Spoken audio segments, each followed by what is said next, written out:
All right, guys. Welcome to the start of Discovery Bay, which was actually kind of just get right into the history with it for you. Discovery Bay was a park that was conceptualized. They even had models built, and it was going to be a land in Disneyland, and it was based off a movie called Island at the Top of the World, and the movie actually it tanked really hard. It like even back when the movie came out, it lost like I don't remember how many millions of dollars it lost Disney.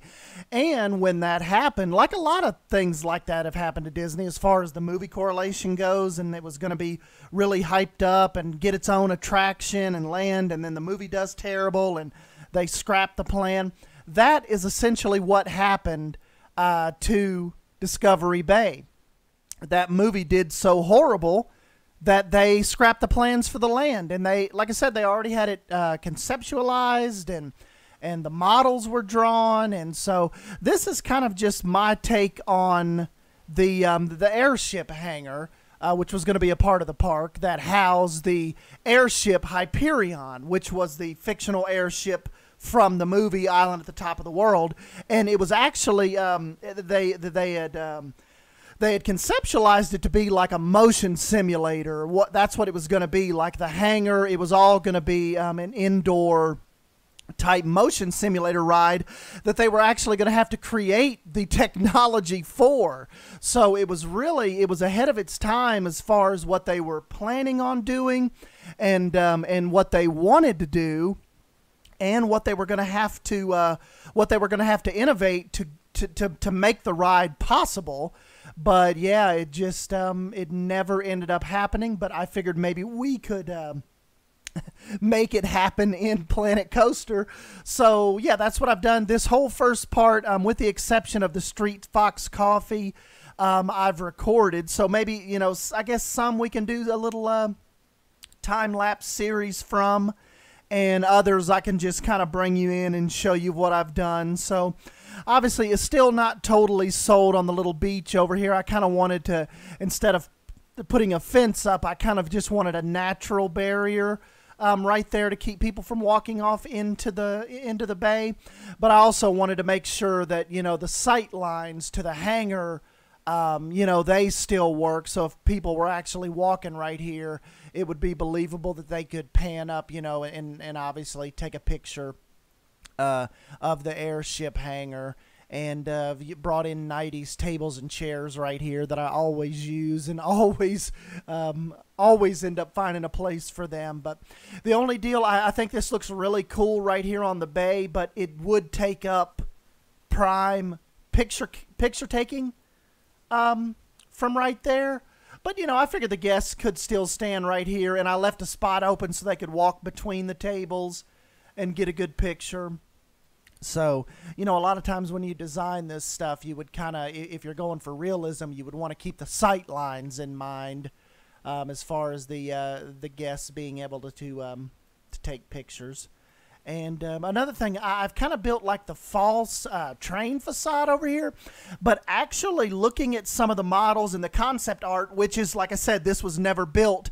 It's really the only thing I have to go off of. So Pinterest is my friend right now. Pinterest and Google playing a big part in helping me visualize this and where the Imagineers would have had it go. They actually planned on having a train that ran from Hyperion to the I believe over to the castle of the park, to the front of the park.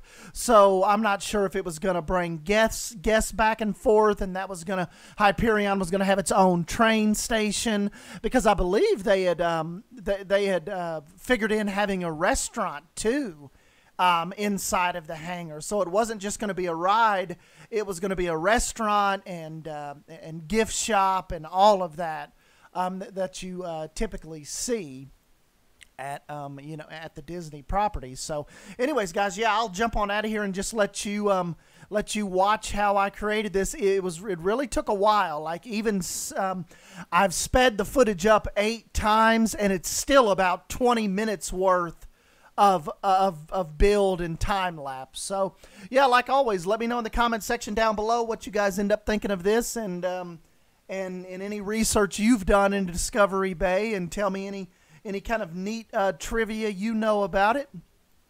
And yeah, would love to hear from you guys.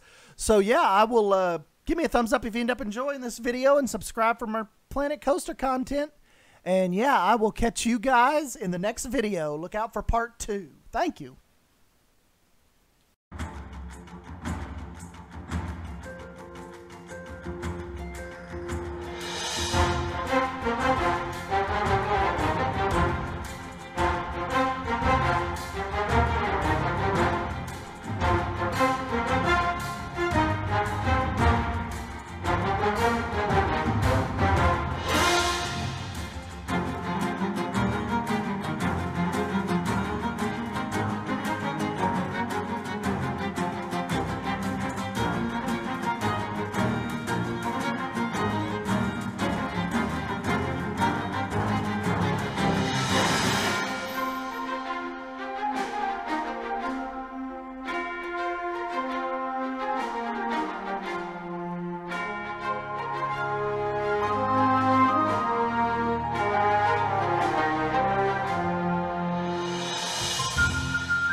you.